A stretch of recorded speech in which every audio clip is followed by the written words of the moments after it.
Pero acaba. Sí, porque si no te da la cara. Está muy toda la cara, pero bueno.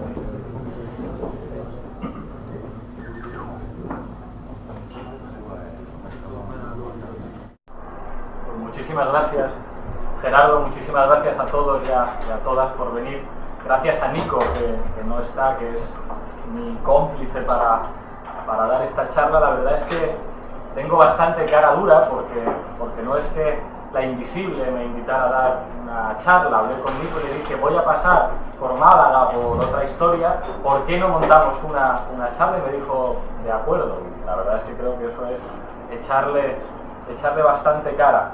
Pero esto responde a algo que es una sensación que tengo yo y tenemos la gente que militamos y que trabajamos en la tuerca, y es la sensación de que hemos creado una maquinita, hemos creado algo que se nos ha ido de las manos y que tiene mucho más seguimiento y mucho más peso a la hora de introducir en los movimientos sociales y en la gente interesada en la política desde una perspectiva emancipatoria, discursos y debates que de alguna manera son más, no sé si más útiles, pero desde luego que tienen más peso de lo que nosotros podíamos imaginar hace 2 años, cuando empezamos un poco pues sin saber muy bien a dónde íbamos a llegar con el programa.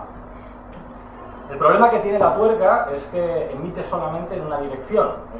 Cuando tú estás haciendo el programa, bueno, tú sabes que habrá gente que lo esté viendo en el TDT, gente que lo esté viendo en la conexión, que lo esté viendo por streaming, y gente que a lo mejor después lo ve por YouTube, pero es muy difícil que tú escuches a esa gente. Y sin embargo, en un montón de sitios a los que vamos o a través de las redes sociales hay mucha gente que lo ve y que quiere discutir cosas. Entonces tengo la sensación de que es una obligación nuestra, digamos, someternos al veredicto de la gente que en realidad hace posible que el programa funcione, que es la gente que lo ve. Y pues hoy traigo aquí una serie de cosas, una serie de propuestas para discutir de la coyuntura política actual. Cuando digo actual, diría de lo que viene pasando en los últimos 3 o 4 años, en los que yo creo que todos y todas tenemos la sensación de que algo ha cambiado y que en ese drama cotidiano en el que vivimos, sin embargo, se abre un espacio inédito en nuestro país desde hace muchos años de politización, y que de repente la política se convierte en algo que interesa a la gente. Lo que traigo aquí son una serie como de apuntes de coyuntura, como decía el título de la charla, para discutirlos con vosotros y vosotras. Quiero hablar sobre todo de 3 cosas. Quiero hablar de lo que significa poder constituyente o proceso constituyente, que es un término que se ha puesto muy de moda en los últimos meses, incluso en el último año, un nombre que tiene como no solo resonancias que nos llevan hacia lo que podría ser el derecho constitucional o un área de investigación de los constitucionalistas, sino que suena a América Latina, esto de proceso constituyente. Voy a intentar concretar esto del proceso constituyente en lo que llamaré hipótesis Syriza, para contraponer la hipótesis Syriza a la hipótesis América Latina, que es una manera de pensar en qué medida puede cambiar el contexto político presente. ¿Qué está pasando que abre posibilidades a que la normalidad política, que la normalidad que de alguna manera traza el funcionamiento de un orden político y lo hace estable y hace que se mantenga en determinados contextos, se pueda cuestionar, se pueda poner en entredicho? Y por último, una concreción de todo esto en la acción política, la pregunta clásica de qué podemos hacer, y aquí hablaré de lo que he llamado, y he contado en alguna otra charla, militancia comunicativa. Diré que el partido, entendiendo partido como algo que va mucho más allá de una estructura concreta que se presenta a las elecciones y que tiene unas siglas y unos censos de afiliados, entender el partido como, en una noción mucho más gramsciana, si se quiere, como ese instrumento que sirve para intervenir, esa máquina de acumular poder político que sirve para intervenir y para modular lo que llamaremos relaciones de poder, que son el objeto de la política. preguntas a las que trataré de responder en esta intervención. No solamente qué es eso del proceso constituyente, sino qué tiene eso que ver con la crisis, qué quiere decir que la crisis económica se ha convertido en una crisis política y que esa crisis política la podemos llamar crisis de régimen, y qué quiere decir, y esta será como la última pregunta a la que trataré de responder, eso de que la socialdemocracia o los partidos socialistas están en crisis, o lo que podríamos llamar, agarrando una noción griega, proceso de pasoquización de los partidos socialistas, y cómo eso puede tener mucho que ver con eso que llamamos crisis política o crisis de régimen derivada de una crisis económica global. Lo del proceso constituyente, que es una cosa de la que todo el mundo habla, pero a veces no está claro a qué nos estamos refiriendo. Hay un chiste que conté una vez ya, y es un chiste que le robé a Slavoj Žižek, que es no sé si le conocéis, es un filósofo esloveno extremadamente provocador y al mismo tiempo muy sugerente. El chiste es el siguiente: digamos que hay un matrimonio, el marido abandona el domicilio conyugal asegurando a su mujer que regresará a casa a las 9 de la noche.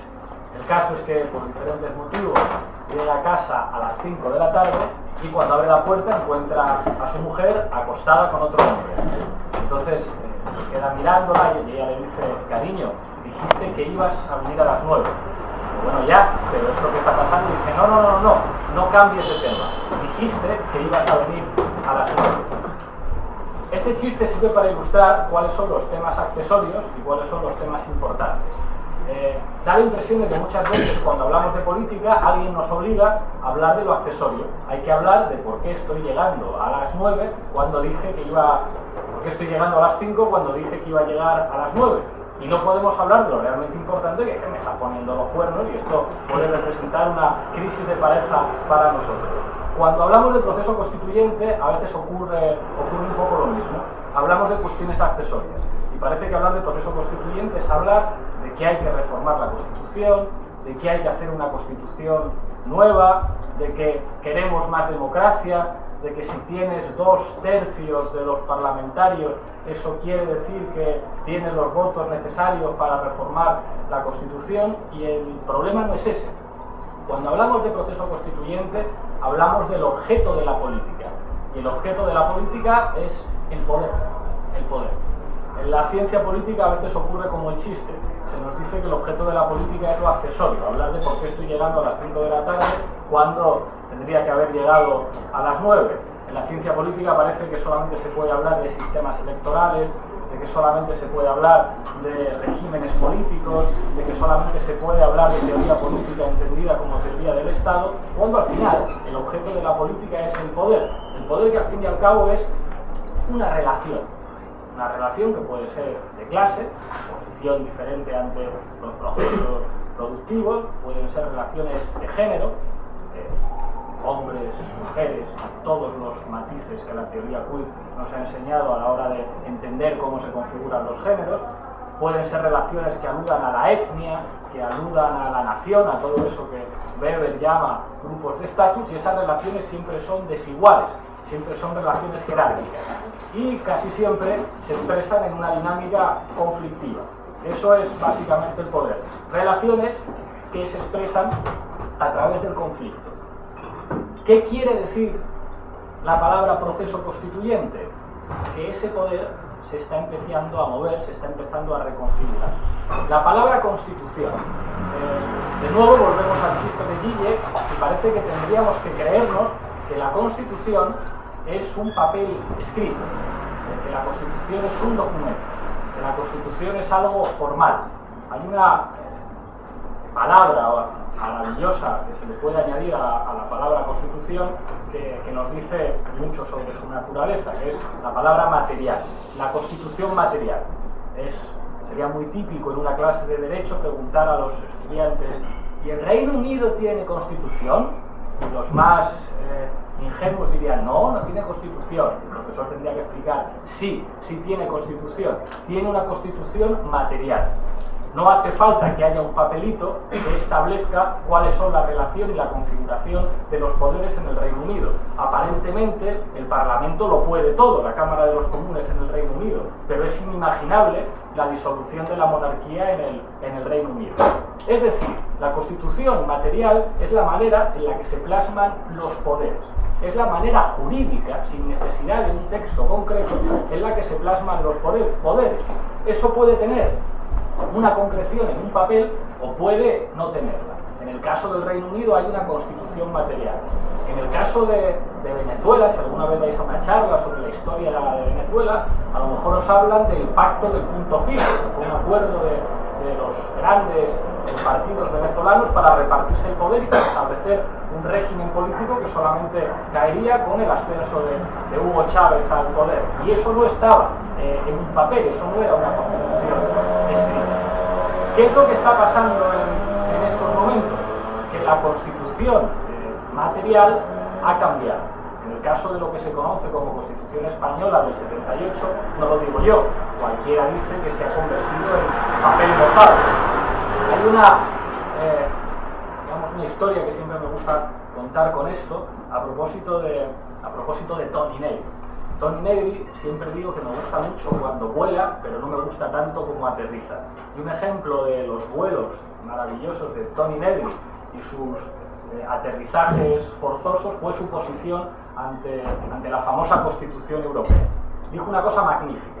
Dijo, ante la indignación general que producía esta Constitución Europea nueva, va contra los derechos de los trabajadores, va contra los derechos sociales, supone una regresión respecto a las constituciones republicanas de posguerra que recogían una serie de derechos y permitían el reconocimiento de eso que se llama estado del bienestar. Y Negri dice, ya, pero es que eso se ha terminado, es que ha cambiado el poder, es que una de las características fundamentales del neoliberalismo es que ha reconfigurado el poder. La clase obrera, buenos días, ha sido derrotada. Los mineros fueron derrotados en el Reino Unido y el neoliberalismo lo cual ha conseguido en diferentes lugares del planeta a través de diferentes dispositivos es vencer. Vencieron en Chile a través de dispositivos militares, vencieron en Estados Unidos con Ronald Reagan, vencieron con Margaret Thatcher en el Reino Unido y de alguna manera han reconfigurado ese mundo en el que la clase trabajadora y sus sindicatos tenían un poder y un papel distinto en los años 60, a principios de los años 70. Por lo tanto, lo que está ocurriendo en Europa, lo pongan en un papel o no lo pongan en un papel, es que los dueños de la Constitución material han decidido ponerlo en un papelito que se llama Constitución formal. Pero no se confundan, lo ponga o no lo ponga en el papel, la realidad es esta. Este es el vuelo maravilloso de Toni Negri, el que efectivamente descubre que el poder configura relaciones y que esas relaciones se plasman en el derecho. La mejor definición del derecho es que es la voluntad racionalizada del vencedor, o en el mejor de los casos es el pacto que sucede a una relación de conflicto. Cuando esa relación de conflicto se reconfigura, cuando el que antes había llegado a, bueno, hemos perdido por 4-2, entonces vamos a plasmar este 4-2 en un documento. Cuando has perdido por 5-0, tarde o temprano hay que plasmar ese 5-0, sea en un papel o no sea en un papel. El problema de Toni Negri, el aterrizaje forzoso, fue terminar participando en mítines con Daniel Cohn-Bendit pidiendo el sí a la Constitución Europea, porque entendía que la configuración de Europa como entidad política unitaria podía eventualmente facilitar la articulación de luchas, de procesos en el marco europeo, alejándose de lo que casi toda la izquierda decía de, bueno, muy bien, aunque esta Constitución vayan a conseguir aprobarla en buena parte de los estados, no ocurrió en el caso francés, al fin y al cabo esto es una agresión a las mayorías sociales y hay que enfrentarse a esto. Pero quedémonos con ese análisis. ¿Qué tiene eso que ver con lo que está pasando en el mundo y con lo que está pasando en nuestro país, en el Estado español? Pues que de alguna manera ese poder está cambiando. Digamos que lo vimos el año pasado, a través de una llamada telefónica. La Constitución española se supone que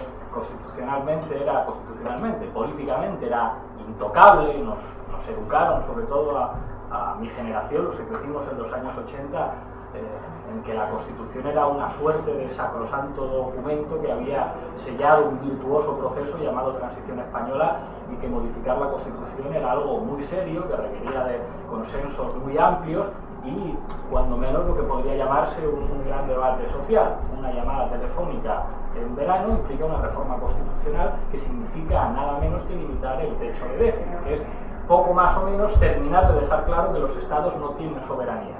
Pero esto estaba ya claro con llamada o sin llamada. Digamos, esa escasa diferencia que hemos apreciado en los últimos tiempos entre la manera de gobernar del Partido Popular y la manera de gobernar del Partido Socialista no es solamente un problema de las intenciones de esos gobernantes, es el resultado de que la Constitución material no deja margen para otra cosa, y aún así, si es necesario ponerlo en un papel, los dueños del poder llaman por teléfono y dicen: y ahora esta Constitución material, que es la verdad, estos son las lentejas de todos los días, me lo va usted a poner en un papelito. ¿Qué quiere esto decir? ¿Qué nos lleva de todo esto a plantearnos el problema del proceso constituyente?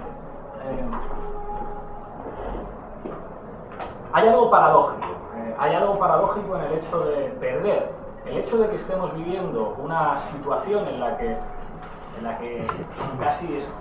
casi desconocida, una sucesión de agresiones contra los derechos sociales, un desmantelamiento tan agresivo de eso que se conocía como estado del bienestar, que en un país que hasta hace pocos años aspiraba a ser miembro del G7 o del G7 más Rusia, estemos hablando de que el 20% de la población de este país está por debajo del umbral de la pobreza o con niveles de paro altísimos. Es una cosa que llama la atención, daría la impresión de que las mayorías sociales se están perdiendo, sobre todo si comparamos esos datos con el aumento en el consumo de bienes de lujo y el aumento en las rentas, en los beneficios de las grandes empresas.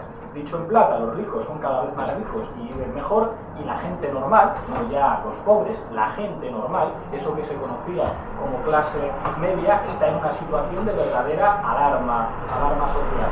¿Y por qué entonces hablamos de proceso constituyente si un proceso constituyente se supone que debería ser una reconfiguración del poder favorable a los que proponemos esto, ¿no?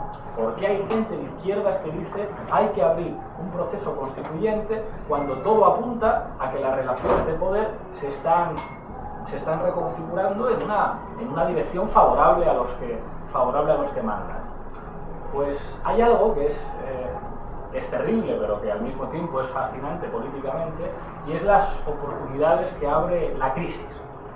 Estamos viviendo en un momento de transición sistémica, que dicen algunos teóricos, en el que la hegemonía de los Estados Unidos termina de ser socavada. La experiencia militar del gobierno de George Bush en Irak no es más que una demostración de que Estados Unidos trata de recuperar su autoridad perdida por la vía militar, pero no terminan de conseguirlo. La crisis financiera que arranca con el crash de Lehman Brothers es de alguna manera una señal de que el sistema económico, tal y como lo hemos conocido, está en una situación de eso que se llama una crisis cíclica del capitalismo, que implica una reconfiguración de los poderes. Nadie sabe si el futuro de la economía mundo está en China, si está en India, si Estados Unidos podrá resistir, cuál es el papel que puede ocupar América Latina. Nadie sabe qué va a ser de Europa en estos momentos, y esa crisis económica global está abriendo de alguna manera oportunidades en ese ámbito de lo que en términos nietzscheanos o marxistas se conocía como superestructura. Los marxistas siempre estuvieron obsesionados por la economía, ¿no? Es decir, la economía es uno de esos espacios en los que se configura el poder, en términos básicos, entre propietarios y no propietarios. Lo que estaba por encima, la ideología, la cultura, la familia, la religión y el Estado son una serie de instituciones que de alguna manera derivan de esas relaciones económicas. Esto se expresaría muy bien en esa frase de Engels, en la que Engels decía: el Estado es esa institución que permite a la clase económicamente dominante en convertirse en clase políticamente dominante. Pero también sabemos desde Gramsci y desde otros marxistas que esa relación es dialéctica y que todos esos elementos de la superestructura influyen también en la estructura. ¿Qué narices tiene todo eso que ver con nosotros y con lo que ocurre en este país? Pues que se ha abierto, o parece que se está abriendo, una posibilidad muy interesante que cuestiona, que pone en riesgo la estabilidad de una institución que es crucial, independientemente de sus debilidades de los últimos tiempos, que es el Estado. Cualquiera puede decir que es verdad que el Estado en estos momentos está vacío de soberanía, que se ha producido en los últimos tiempos, en los últimos 30 años, una cesión o un trasvase de soberanía desde el Estado hasta instancias supranacionales de gestión, el FMI, el Banco Mundial, lo que se conoce por la Troika, incluso las grandes multinacionales, que digamos que los Estados en realidad ya no acumulan tanto poder como antes. Esto es verdad, lo que pasa es que para cualquier actor que haga política, tarde o temprano tiene que rendir cuentas con esa institución que se llama Estado. Incluso con instituciones dependientes del Estado que operan en clave local. Cualquiera que haga política en un municipio, tarde o temprano, tiene que rendir cuentas con el ayuntamiento, en clave de diálogo, en clave de enfrentamiento, en clave de no nos podemos ni ver, en clave de voy a ocupar el ayuntamiento, pero tiene que relacionarse incluso con una autoridad tan despreciable, si pensamos en el poder con mayúsculas, como es un ayuntamiento. Pues el Estado es una institución fundamental para la estabilidad de las cosas, para la estabilidad de un régimen político. Y lo que parece que está ocurriendo en el sur de Europa es que esa estabilidad de los Estados, que de alguna manera se sustentaba en la alternancia entre dos grandes partidos, un partido social-liberal y un partido liberal-conservador, está entrando en cuestión, que eso, de alguna forma, está cambiando. Y eso nos plantea la cuestión de la crisis de régimen. ¿La crisis de régimen qué quiere decir? La crisis política de régimen. Que las principales instituciones políticas que han mantenido una cierta estabilidad, eso que era de alguna forma la formalización, valga la redundancia, de esa constitución material, se está reconfigurando.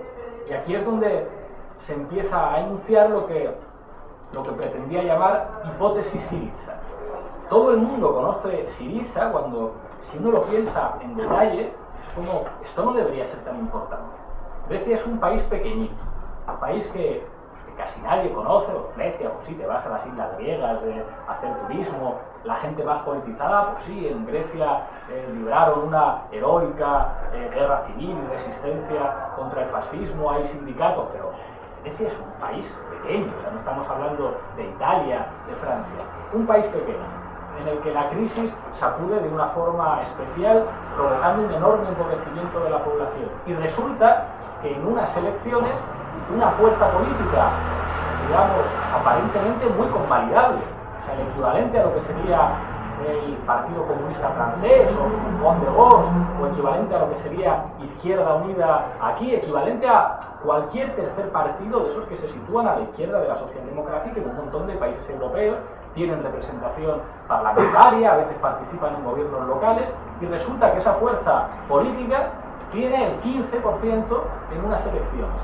Tienen que repetir las elecciones porque nadie ha podido formar gobierno, y las encuestas dicen que esa fuerza política podría llegar al 28, 29, 30%, superar al partido de la derecha que se llama Nueva Democracia y eventualmente formar gobierno con un 28, 29, 30% de los votos. Y saltan las alarmas en toda Europa. Toda Europa está preocupada porque en un país pequeño, en un estado muy pequeñito, un partido político legal puede tener el 28-29% de los votos. ¿Qué está pasando? ¿Por qué esto preocupa tanto? El poder es una cosa que va mucho más allá de las elecciones. Y la prueba de esto es, pues bueno, la imagen de Salvador Allende precariamente armado el 11 de septiembre del 73, cuando después de haber ganado en todos los frentes, haber ganado los cierres patronales a la derecha, habiendo ganado las elecciones, habiendo ganado en el plano de la sociedad civil, del reconocimiento internacional, pierde en un plano crucial en política, que es el plano militar, porque le organizan un golpe de Estado a la derecha del país, apoyada por Estados Unidos. Todos sabemos que el poder funciona así. ¿Por qué estaban tan preocupados en Grecia? Si estaba claro que una parte fundamental del ejército en Grecia era favorable a los recortes, si estaba claro que los poderes económicos en Grecia no serían favorables a un gobierno como este, si estaba claro que todos los poderes europeos hubieran podido estrangular perfectamente a un gobierno griego que se hubiera atrevido a decir la deuda es ilegítima, hay que renegociarla, o que se hubiera planteado la posibilidad de quizá en estas condiciones el euro no es viable en este país? Pues eso quiere decir que de alguna manera el enemigo tiene miedo. ¿Tiene miedo? ¿Qué está pasando? Digo, bueno, a mí qué más me da si yo soy el poder, que tú tengas el 28% de los votos, o que tengas el 30%, si tú no vas a poder gobernar. Pero acordaos todo el despliegue mediático que hubo para evitar que Syriza ganara las elecciones. ¿Cuál es la hipótesis Syriza? Ese poder, esos sectores que de alguna manera llevan mandando mucho tiempo, que son perfectamente localizables como poder de clase, que han sido los directores, que eso se llamó neoliberalismo y se concretó en una serie de dispositivos económicos y políticos muy concretos, tienen miedo, y eso se muestra en que hay una inestabilidad del sistema político. En un país normal lo que tiene que haber es un partido de centro izquierda y un partido de centro derecha, que pueden tener discrepancias importantes. Hay algunos que están a favor de que las personas del mismo sexo se casen, otros son mucho más religiosos, unos tienen, digamos, un estilo con la represión más suave, otros son un poco más autoritarios, unos se llevan un poquito mejor con los sindicatos, los otros se llevan un poquito mejor con los empresarios, pero en las cuestiones fundamentales, en eso que se llama cuestiones de Estado, están de acuerdo. Eso es un país normal, pero que de repente eso se altere, eso puede cambiar, hace saltar las alarmas en todas partes. Esa es la hipótesis Syriza, que permite pensar, vislumbrar una posibilidad de reconfiguración de los poderes. Eso es un proceso constituyente. ¿En qué se diferencia esta hipótesis Syriza de lo que podríamos llamar la hipótesis latinoamericana, que es una cosa que discuto con algunos de mis compañeros de la Fundación CEPS? Que piensan que aquí podría ocurrir una cosa que ocurrió en América Latina. En América Latina, sobre todo en dos países, en Venezuela y Ecuador, ocurrió algo sorprendente, y es que lo que podríamos llamar que una fuerza pase de 0 a 50, que de repente un candidato, una figura, un líder, una figura política sin partido, sin representación parlamentaria, de la nada se convierta en candidato a unas elecciones presidenciales y gane, y obtenga más del 50% de los votos. Y con las facilidades que los regímenes políticos presidenciales otorgan al presidente de la República que gana, convoque una asamblea constituyente y ponga patas arriba el país y cambie la Constitución, inicie un programa de reformas radicales que hagan que lo que tenemos ahora en Venezuela y en Ecuador, pues digamos, haya despertado el interés de todo el mundo. ¿Es eso posible en un país como el nuestro? Yo creo que no, por dificultades intrínsecas al régimen político, es decir, aquí no se elige presidente, se eligen parlamentarios, y también por la importancia de eso que podríamos llamar eje izquierda-derecha. A mi juicio aquí lo que puede pasar es que la izquierda amplíe su campo, no que surja un outsider que de alguna manera desprecie o sitúe. O sea, si pensamos en lo que ha pasado en América Latina, en los dos casos, es que ganó las elecciones presidentes, que no se sabía muy bien si eran de izquierdas o si eran de derechas, y que incluso era difícil entender lo que estaba pasando en el país utilizando las nociones izquierda y derecha, y una vez que llegan al poder, entonces sí, entonces se hacen de izquierdas y claramente se identifican con una serie de valores, de formas de gobernar, de formas de entender estas cosas. Es lo que ocurre en Venezuela y es lo que ocurre en Ecuador. ¿Es esto posible en Europa? Yo creo que no, como creo que sería imposible en países como Chile, en los que los campos políticos son mucho más difíciles de hacer que exploten desde dentro. ¿Qué es lo que supone la hipótesis Syriza? Que la izquierda amplíe su campo. ¿Qué es ampliar su campo? Reconocer en primer lugar que hay lo que podríamos llamar tres campos agotados. El primero es el campo del neoliberalismo, porque si no, no se entendería lo que ocurre aquí. El neoliberalismo como proyecto de clase que inicia en los años 70 es una cosa que se agota, que se termina agotando, que demuestra su inviabilidad para ejercer el poder político, y el mejor ejemplo no solamente es la respuesta al neoliberalismo en forma de gobiernos políticos de signo claramente antineoliberal en América Latina, sino el crack de Lehman Brothers y la situación y la situación que tenemos en estos momentos. Pero hay otros dos modelos que se han agotado también. Se agotó, y fue una de las víctimas del neoliberalismo, el socialismo de los llamados países del socialismo real, que fue un modelo económico muy viable en la medida en que la economía era industrial para competir con los Estados Unidos. Hay un montón de factores cruciales, la famosa carrera armamentística, la crisis ideológica, pero también la vinculación a un modelo económico que era el modelo del capitalismo industrial que los neoliberales y que dieron un enorme peso a lo que se conoce como la financiarización de la economía pusieron en cuestión. El modelo de ese socialismo, o que algunos han llamado como de economía planificada, se agotó con la caída del muro de Berlín, y de hecho las experiencias que podemos calificar de izquierdas en otros países del mundo digamos, no se sustraen a una manera de organizar la economía en términos de economía de mercado, en términos de economía capitalista. Es difícil imaginar la vuelta a esos modelos centrados en el capitalismo industrial. Pero hay otra víctima más de todo eso, que es la socialdemocracia. La socialdemocracia que de alguna forma fue capaz de, ¿cómo decirlo?, de atribuirse la defensa del estado del bienestar. Los gobiernos de centro-izquierda de alguna forma eran capaces de tener una relación privilegiada con los sindicatos y decir, bueno, nosotros no vamos a tocar los privilegios de los ricos y vamos a, digamos, canalizar el conflicto social, digamos, aumentando o mejorando el nivel de vida, siempre hablando, por supuesto, de sociedades europeas, de la clase trabajadora, y van a existir una serie de derechos sociales que van a ser lo que nosotros asumamos como patrimonio político de lo que somos. Ese modelo se ha terminado también, no hay espacio para gobernar así.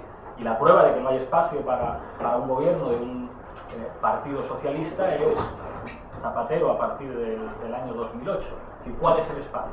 Lo estamos viendo también en Andalucía. Cada vez que un partido socialista gobierna en algún sitio tiene que decir, pues vaya, resulta que a mí no me queda más remedio que recortar también, porque esto es lo único que se puede hacer. Trataré de introducir algunos matices para que se note un poco menos, pero es que están gobernando en Bruselas y al fin y al cabo el dinero no depende de nosotros y las transferencias vienen del Estado, y el Estado a su vez depende de transferencias que vienen de fuera. No hay espacio para gobernar. No puedo construir una identidad de yo soy el Partido Socialista, soy el partido de los pensionistas, el partido de los afiliados a los grandes sindicatos, soy el partido de alguna manera que garantiza las transferencias en forma de seguro de desempleo, soy el que garantiza una sanidad más o menos pública. Eso se ha terminado, El mejor ejemplo de que se ha terminado, Grecia, donde el Partido Socialista, el PASOK, tiene que suicidarse, tiene que hacerse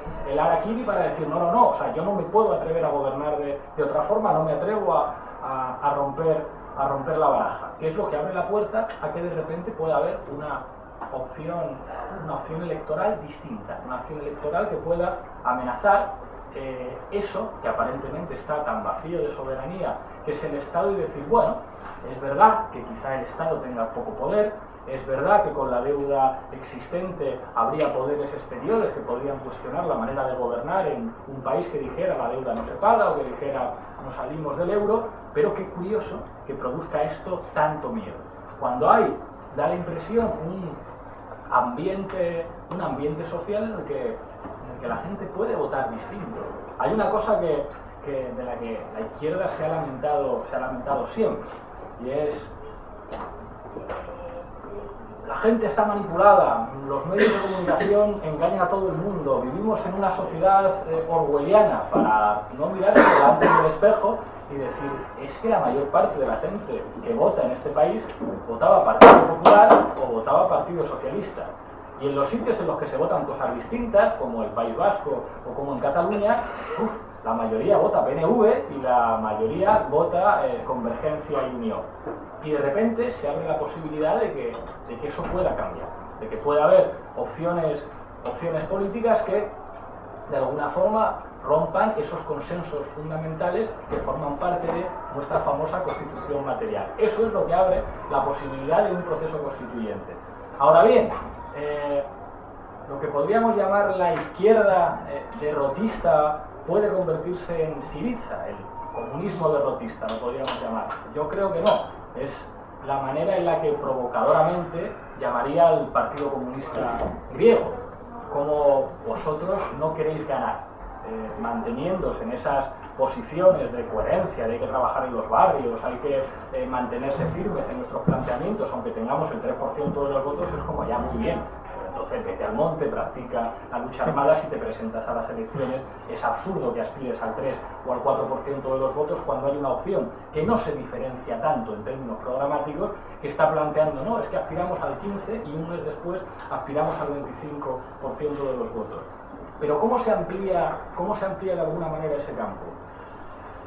La socialdemocracia tiene que experimentar ese proceso de pasoquización, de que no tenga más espacio, lo estamos viendo en este país. Ahora os hablaré un poquito de la experiencia de las últimas elecciones gallegas, que yo creo que han sido interesantísimas. De Galicia casi nadie habla, pero lo que ha pasado en las últimas elecciones, más allá de la mayoría absoluta del Partido Popular, es muy interesante, y al mismo tiempo abrirse a sujetos sociales que han estado excluidos sistemáticamente, históricamente, de la representación política. Eso tiene mucho que ver con la movilización social que hemos visto en los últimos años. Hay una crítica muy común, muy de partido al 15M, es decir, si esto del 15M está muy bien, esto de levantar las manitas en las plazas es estupendo, magnífico, pero al final, cuando hay elecciones, vuelve a ganar el Partido Popular, y esto es lo de siempre. Pues sí, me genera como mucha simpatía esto nuevo de los indignados, pero yo llevo indignado 35 años. Es un argumento muy de la izquierda. ¿De qué me vais a contar a mí indignación si llevo luchando un montón de tiempo? Cuando, sin embargo, el 15M lo que ha puesto encima de la mesa es la derrota de un consenso político. Las derrotas políticas no se convierten en derrotas electorales inmediatamente, pero marcan un estado de ánimo. Los seres humanos normalmente tenemos una prisa biológica. Tenemos la sensación de que queremos hacer coincidir los tiempos biológicos con los tiempos históricos. 3 años en la vida de un ser humano es bastante tiempo. En términos históricos, 3 años son 3 segundos. Y lo que ha puesto el 15M encima de la mesa es que hay una sensación social, se configura una mayoría social que desprecia eso que se llama configuración del poder institucional del Estado. Y cuando a la gente le pregunta qué piensa de la clase política, estamos hablando de uno de los sectores institucionales peor valorados. La gente desprecia a los políticos. Cuando a la gente le preguntan qué opina de las reivindicaciones genéricas del 15M, la gente dice que está básicamente de acuerdo. Cuando a la gente le hablan de la corrupción, la gente ve en su propia vida que se está produciendo una estafa. ¿Cómo se convierte eso en política? Eso es una cosa complicada, pero abre el escenario a que se puedan producir aceleraciones sociales que, si se interviene sobre ellas con inteligencia, pueden redefinir muchísimas cosas. Galicia ha sido la campaña electoral en la que he trabajado, en la que he disfrutado más. Además, tuve la suerte de que me contrató Esquerda Unida de Galicia como asesor de comunicación. Era como, me habéis hecho un regalo maravilloso, porque hubiera venido aquí por mi cuenta a ver lo que puede ocurrir aquí, porque esto es mucho más interesante de lo que parece.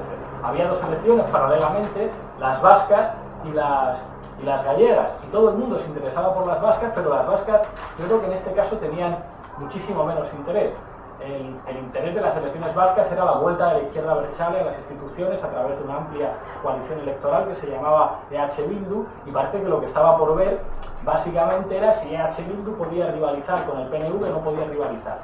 Había una serie como de consecuencias o de cosas que podían pasar accesorias. Seguirá existiendo un quinto espacio en la política vasca, lo que representó históricamente primero Euskadiko Ezkerra y después Ezker-Batua. Finalmente resultó que no, porque se presentaron diferentes candidaturas. Estaba por ver, la intensidad de la hostia que se iba a dar el Partido Popular y el Partido Socialista, y la ventaja que iba a tener el PNV, pero en el País Vasco la crisis ha llegado un poco más despacio, y digamos que parecía que estaba fuera de la campaña electoral la cuestión de la crisis económica, a pesar de que los partidos insistían en eso. Parece que el conflicto vasco estaba mucho más, ¿cómo decirlo? Estaba como mucho más situado como el eje fundamental en torno al cual giraban todos los discursos, algo que además de alguna forma se vinculaba a lo que había ocurrido en Cataluña, que es un problema fundamental en este Estado, pero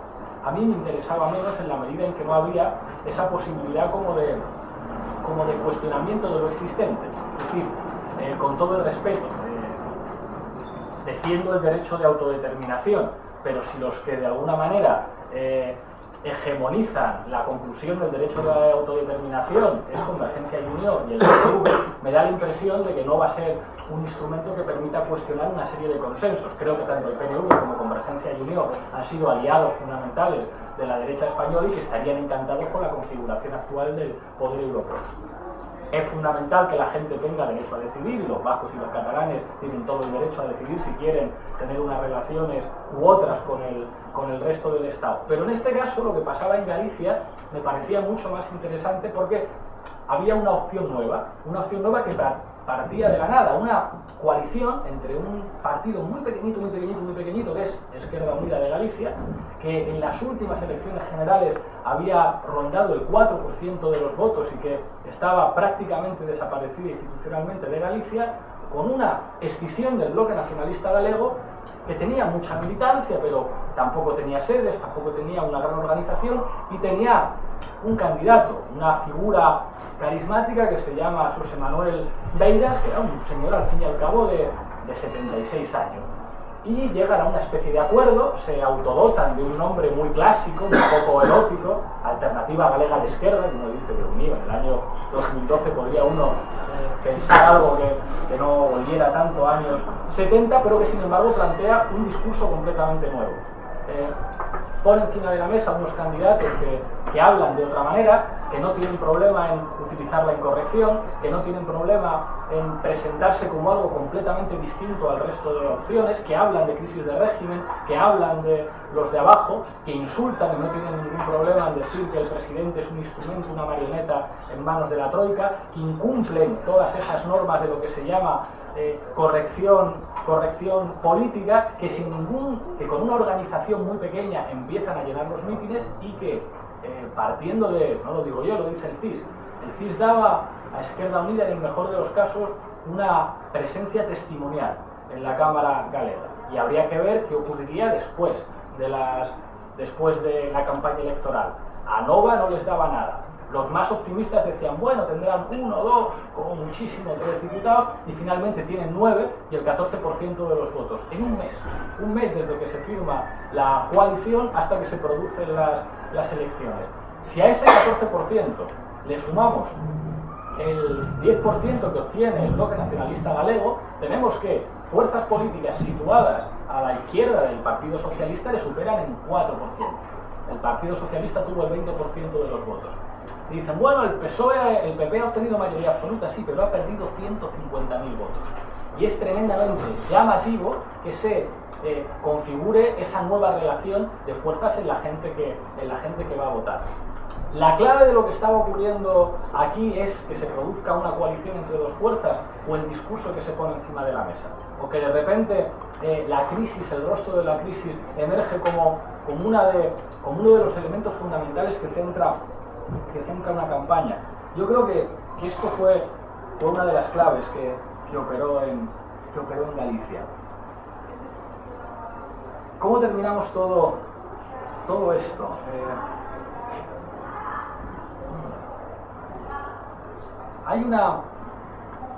En política siempre hay que cabalgar las contradicciones. Siempre digo que quien no quiera asumir contradicciones que no se meta en política. Y eso en estos momentos implica dar la batalla en un ámbito que yo creo que es el que se ha convertido en hegemónico para la militancia, que es la comunicación. Uno de los problemas que tienen las organizaciones políticas o la gente que hace política es la manera de que los discursos, de que las cosas que están diciendo se conviertan en instrumentos de organización.